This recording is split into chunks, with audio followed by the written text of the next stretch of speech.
मेरे प्यारे बच्चों, आप सभी का स्वागत है। मैं आपका स्वागत करता हूँ अपने इस यूट्यूब चैनल पे। जैसा कि पिछले दिनों हम लोगों ने कुछ क्वेश्चन किए थे, आज उसी को आगे कंटिन्यू करते हुए इसको स्टार्ट करते हैं। आज का पहला क्लास ये रहा, बोला है अ बोतल में CP ऑफ ₹4,500। कोई एक बोतल है जिसका कॉस्ट प्राइस लागत मूल्य जो खरीदने में हमको रुपया लगा हुआ उस बोतल का, वो बोल रहा है 4,400 इज मार्क 1% एवं द CP। मतलब इसमें MP भी आपका आएगा, MP जब आएगा तो SP भी आएगा, MP ये बोल रहा है यहाँ से 1% हम लोग बढ़ा करके CP को 1% बढ़ा के मार्क कर दिए हैं। And sold after 2 successive discounts of ₹140 and 10% respectively। जितना भी MP है मेरा, उस पे क्या कर रहे हैं हम लोग, 2 सक्सेसिव डिस्काउंट देते हैं। मतलब पहला 140 का देते हैं और इस पे जो होता है उस पे भी 10% का डिस्काउंट देते हैं, मतलब 90% हम लोग देते हैं। ये बोल रहा है and respectively for a profit of ₹720। और ये बेचने के बाद आप लोग को 720 रुपए का प्रॉफिट भी हुआ है। मतलब सेलिंग प्राइस हो जाएगा 4,500 माइनस प्लस 720, ये आ जाएगा 5,220। ठीक है, 5,220। मतलब इतना डिस्काउंट देने के बाद भी 5,220 रुपए बेचता है। इसका मतलब ये हुआ इसका सेलिंग प्राइस 5,220 हुआ। यहाँ से अगर आप निकालते हैं ये 0 और 0 करेंगे, 5 to 7, 7 to 9, मतलब 9 से भी कटेगा, कितनी बार कटेगा 9 5 जब 45, फिर 72 आया, 9 8 जा 72, मतलब ये हो गया 80 माइनस 140 इक्वल टू 5800। मतलब 80 इक्वल टू 5800 प्लस 140 5940। 5940 आपका MP आ रहा है। अब यहाँ से देखेंगे कि आपका CP था 4,500 और MP आया है 5,94,000 5,9400। तो आप अच्छी तरह से देख रहे हैं कितना ज़्यादा है, तो ये ज़्यादा है आपका, इसमें से माइनस कीजिएगा, ये आ गया कितना 0 4 9 माइनस 5 4 5 माइनस 4 1400, यानी x का वैल्यू आ गया आपका, यहाँ से निकालेगा x इक्वल टू हो जाएगा 1400 बाई 4500 इंटू 100। 0 कट जाएगा और ये कितनी बार में कैलकुलेट करेगा, 9 से काटिएगा, 9 5 जा 45, 9 एकम 9, फिर आ गया आपका 5 9 से 45 9 से 160 और 5 से काट लीजिएगा, 5 3 और 5, यानी x आ गया मेरा 32%। x का वैल्यू हो गया 32%। फिर आगे क्वेश्चन में क्या बोल रहा है कि a jeans has CP that is 20% less than the model। एक और जीन्स है, एक और मेरे पास जीन्स है जिसका CP है, CP जो है जो बोतल का CP था, मतलब 4,500 था, इससे 20% कम है, मतलब 80%। इसको आप सॉल्व कीजिएगा तो 40 ये आ जाएगा 3600 CP आ गया। और ये बोल रहा है if the selling price of jeans is 4680, ये CP आ गया, SP हो गया 4680। आप देखिए कितना ज्यादा है ये, तो बोलेगा 1080, ये आपका प्रॉफिट होगा, प्रॉफिट परसेंट हो जाएगा 1080 बाई 3600 और ये कट जाएगा, ये इससे 30, मतलब प्रॉफिट परसेंट जींस का है 30%। अब आपके क्वेश्चन में क्या बोल रहा है कि and it is sold at x minus k%। तो बहुत सिंपल सा है, x minus k percent equal to है 30%। ये बोला x माइनस k% प्रॉफिट होगा, तो ये 30 निकाले हुए, x का वैल्यू ऑलरेडी निकाले हुए 32 माइनस k इक्वल टू 30 और k इक्वल टू आ जाएगा 2%। यही मेरा आंसर होगा। ठीक है, उम्मीद करते हैं कि आपको समझ में थोड़ा सा क्वेश्चन कंसेप्चुअल था, लेकिन ऐसा भी नहीं था कि नहीं बनने वाला था, क्वेश्चन बनने वाला ही था। चलिए अब हम लोग चलते हैं आप देख सकते हैं स्क्रीन पे आपको दिख रहा होगा।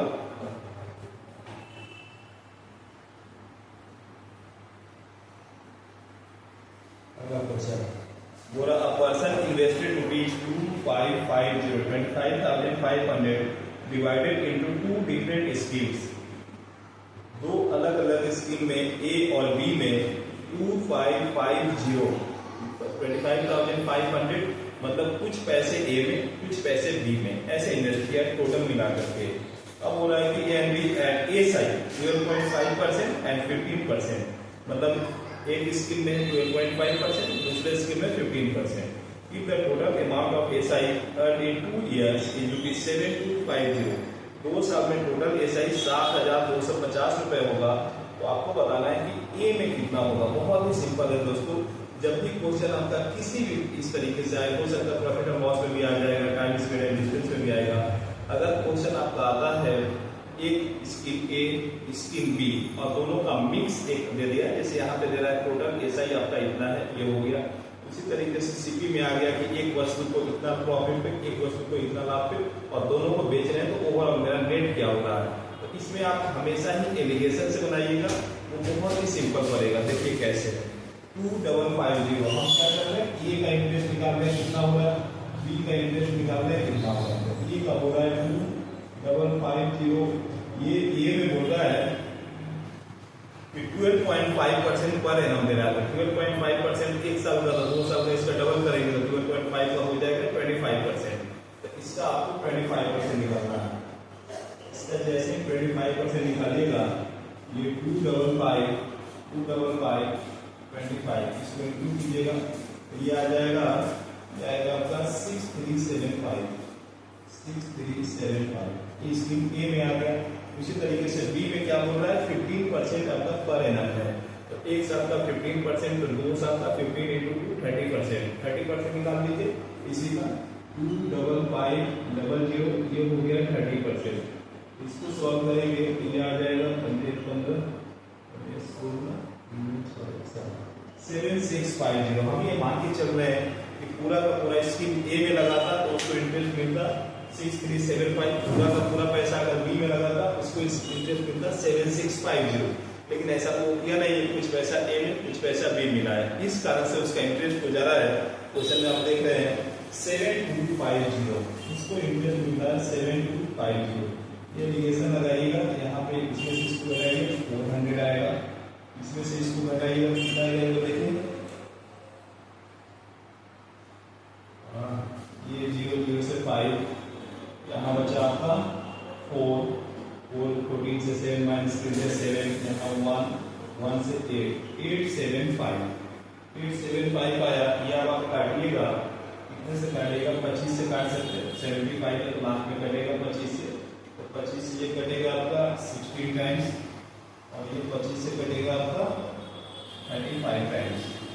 मतलब ये हुआ कि दोनों पैसे का जो रेशियो होगा 16 और 35, इन दोनों का मतलब ये हुआ स्कीम ए में 16 रेशियो, स्कीम बी में 35%, मतलब दोनों का सम कितना होगा 6 5 11 315।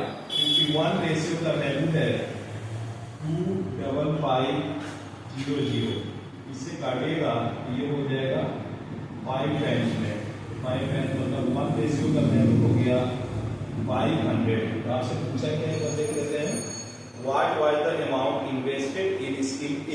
स्कीम ए में कितना लगाया, तो देखिए स्कीम ए में 16 लगाया है तो 16 रेशियो का वैल्यू हो जाएगा 16 into 500, मतलब 16 5 88,000। यही आपका आंसर होगा। स्कीम ए में वो 8,000 रुपए इन्वेस्ट करता है। ठीक है, उम्मीद करते हैं कि आपको समझ में आ रही होगी। चलिए अब हम लोग बढ़ते हैं अगले क्वेश्चन की तरफ। अगला क्वेश्चन देखिए क्या है, किस स्कीम पे भी आएगा। ये रहा अगला question. In a school, the number of students in a class 4th, 5th and 6th is 188, 282 and 423। 188 school ए में है, स्कूल बी में है 282 बी में है और सी में है आपका 423 respectively।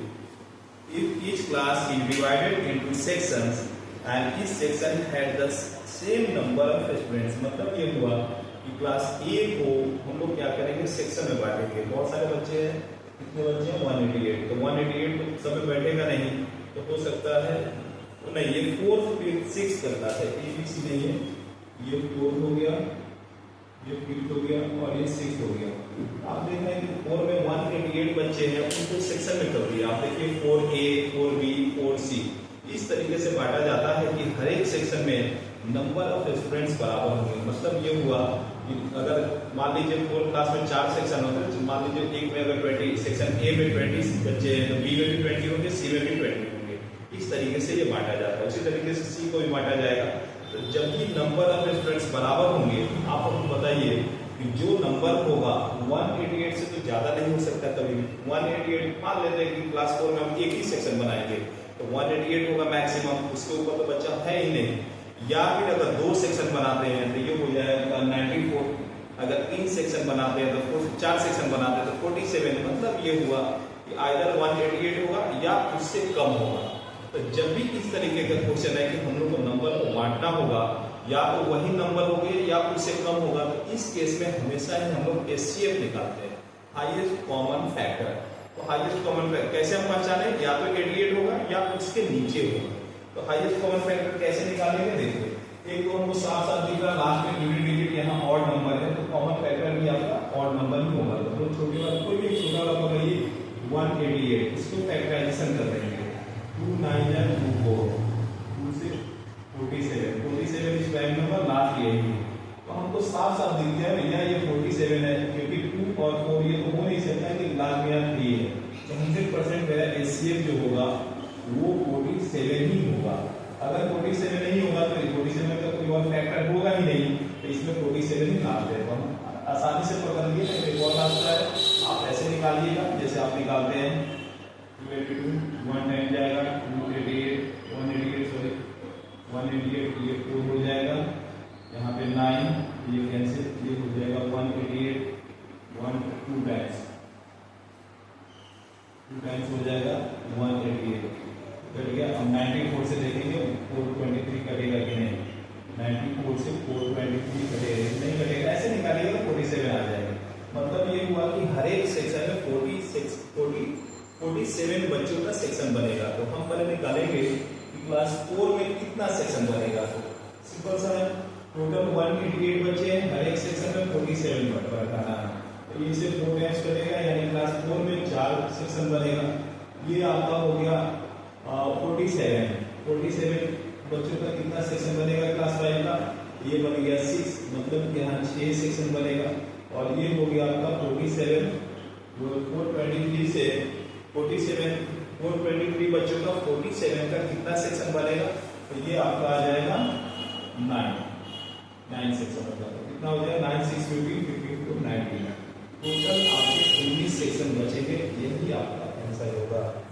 उम्मीद करते हैं कि आपको समझ में आ रही होगी। जहाँ भी दिक्कत होगा तो बोलिएगा, जरूर कमेंट में कर दीजिएगा, पढ़ के देख लेंगे। ठीक है, चलिए अब आगे बढ़ते हैं। आपका अगला क्वेश्चन थोड़ी देर स्क्रीन पे आएगा, देखिएगा। ये आपका अगला क्वेश्चन बोला A and B can finish a work in 5 or 1/3 days। मतलब ए और बी मिल करके ये करते हैं 5 or 1/3 days में। इसको लिख सकते हैं 5 3 या 26 16/3 days, ये भी लिख सकते हैं। फिर बोल रहा है A alone can finish this work in 8 days। ए अकेला इसको कर रहा है 8 दिन में, 8 दिन में इसको खत्म कर रहा है ए अकेला। तो फिर आपसे पूछ रहा है ये A and B work on alternate days starting with B to finish this work. In how many days will the work be finished? तो हम लोग पहले निकालेंगे दोनों का वर्क कितना होगा। तो दोनों का टोटल वर्क होता है, दोनों का एलसीएम। तो दोनों का एलसीएम निकालिएगा तो ये 16 आ जाएगा। टोटल वर्क हम लोग 16 मान लेंगे। ये आपके अपने सहूलियत के लिए आप चाहिए तो कुछ भी मान सकते हैं। जैसे मान सकते हैं 16 दीवार बनाना है, 16 घर बनाना है, 16 रूम बनाने हैं, 16 टेबल बनाने हैं, कुछ भी आपने सहूलियत के लिए मान सकते हैं। टोटल वर्क 16 हो गया। अब यहाँ से निकालिएगा ए और बी का कंबाइन का, तो 16 डिवाइडेड बाय 16/3 मतलब ये 3 आएगा, 16 डिवाइडेड बाय 8 मतलब ये 2 आएगा। तो आप देख सकते हैं ए और बी का एफिशिएंसी 3 आ गया, ए अकेला का एफिशिएंसी 2 आ गया, तो बी का एफिशिएंसी 1 आएगा, ए का 2 बी का 1। अब आपसे बोल रहा है इसमें आपको स्टार्ट कराना है बी से। मान लीजिए पहले बी आया, पहला दिन बी आया, दूसरा दिन ए आया, तो ये तो 2 दिन के काम हो गए, 2 दिन के काम हो जाएंगे, ये 2 डेज के काम है, 2 दिन के काम हो जाएंगे। ए आएगा 2 करेगा, बी आएगा 1 करेगा 3। इस तरीके से 2 दिन में ये 3 काम करती है। मतलब अगर मान लीजिए 16 बेंच बनाने होंगे तो 2 दिन में ये 3 बेंच बना दिए। अब इसी ऑर्डर में आते जाएंगे, B A B A B A, इस तरीके से आते जाएंगे। तो आपको इस तरीके से मल्टीपल लेना है कि या तो 16 हो जाए या 16 के जस्ट नीचे हो। तो आप देखिए तो इसी तरीके से अगर ये 5 बार आते हैं तो 5 3 जा 15, आपको लेगा 6 क्यों नहीं लिए, तो 6 3 जा 18 होता, 18 तो हम ले नहीं सकते क्योंकि टोटल वर्क है मेरा 16। तो ये 5 बार इसी तरीके से आएंगे, मतलब 15 वर्क पूरा करने के कितने दिन में, 10 डेज में, 10 डेज में ये 15 वर्क कंप्लीट कर दिए। देखिए अब यहाँ पे 16 वर्क बचा था, करना था 16 वर्क, 15 वर्क कंप्लीट कर दिया। तो आप बोलिएगा ना कि सर 1 वर्क अभी भी बचा हुआ है। अब 1 वर्क को करने कौन आएगा, देखिए कौन सा नंबर दिन हो रहा है, 10 दिन हो गया, तो 11वां दिन होगा। आप ध्यान से देखिए, पहले बी आ रहा है फिर ए आ रहा है, मतलब पहला दिन बी, दूसरा दिन ए, तीसरा दिन बी, चौथा दिन ए, पांचवा दिन बी, छठा दिन ए। इस तरीके से देखिए तो ऑड नंबर वाला दिन बी की बारी हो रही है। 1 3 5 7 9 11 बी की बारी है, और बी का एफिशिएंसी कितना है, बी का एफिशिएंसी 1 है, और वर्क भी 1 बचा है, मतलब टोटल ये 1 दिन बैठ ले लेगा, एक दिन। तो यहाँ से 10 और यहाँ से 1, मतलब टोटल का टोटल आपका वर्क जो होगा वो 11 डेज में खत्म हो जाएगा। यही आपका इसका आंसर है। ठीक है, उम्मीद करते हैं कि आपको समझ में आ रही होगी। आज का लास्ट क्वेश्चन करते हैं हम लोग। देखिए लास्ट क्वेश्चन क्या है, थोड़ी देर में आपके स्क्रीन पे आ जाएगा। क्या है लास्ट क्वेश्चन, आज का लास्ट क्वेश्चन ये रहा आपके स्क्रीन पे। A rectangle ABCD of area 210 cm has 15 cm as its length। एक रेक्टेंगल है ABCD, इसका रेक्टेंगल हम लोग जानते हैं length into breadth equal to area होता है 210। इसमें लेंथ मेरा दिया हुआ है 15 सेंटीमीटर, लेंथ जो दिया है 15 सेंटीमीटर, तो ब्रेथ इक्वल टू हो जाएगा 210 बाई 15। ये काटिएगा तो 15 10 5 14 सेंटीमीटर आ जाएगा, ब्रेथ आ जाएगा 14 सेंटीमीटर। ठीक है, आगे देखिए क्या होता है। If the area of the rectangle ABCD is increased by 2 whole 1/3 times of its original area by increasing its length only, मतलब क्या हुआ, आप केवल लेंथ बढ़ा रहे हैं तो नया वाला एरिया जो है 2 whole 1/3 टाइम्स बढ़ जा रहा है पुराने वाले के कंपेयर में। तो आपको बताना है what will be the perimeter of the rectangle so obtain. जो रेक्टेंगल होगा उसका पेरीमीटर कितना होगा, नया वाला। तो नया वाला लेंथ तो हमको नहीं पता है, लेकिन ब्रेथ हम जानते हैं कि 14 ही है। एरिया जो है मेरा 210 और इसका कितना गुना हो जा रहा है 2 whole 1/3, मतलब 7/3 टाइम्स हो जा रहा है।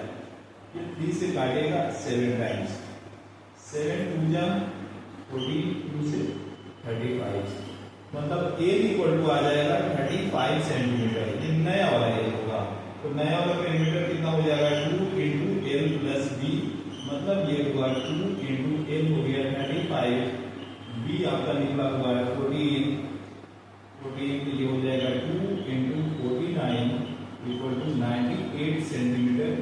यही इसका आंसर होगा। उम्मीद करते हैं कि आपको समझ में आई होगी। एक और सेशन लाएंगे जिसमें आपको क्वेश्चन ट्रिकी क्वेश्चन होंगे, मतलब क्वेश्चन को कैसे हम लोग सोच के बनाएंगे। ऐसा नहीं किसी में ट्रिक हो सकता है, किसी में हम लोग सोच के उसको छोटा कर सकते हैं। अगले सेशन में कोशिश करेंगे कुछ ऐसे क्वेश्चन आओ जो बहुत ही इंपॉर्टेंट होंगे, लेकिन आपको बनाने के लिए विद इन 10 सेकेंड, ये 10 सेकेंड बनाइए, और नहीं तो ऑप्शन देख करके बना सकते हो, तो आपकी मर्जी है। आगे के सेशन में ऐसा भी सेशन आएगा जिसमें कैसे आप ऑप्शन को देखकर ही क्वेश्चन को सॉल्व कर सके, जिससे आपको एग्जाम में बहुत मदद मिलेगी।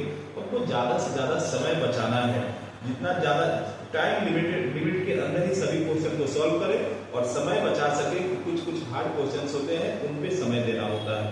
ठीक है, उम्मीद करते हैं कि आपको सेशन अच्छा लगता है। थैंक यू, तब तक मिलते हैं।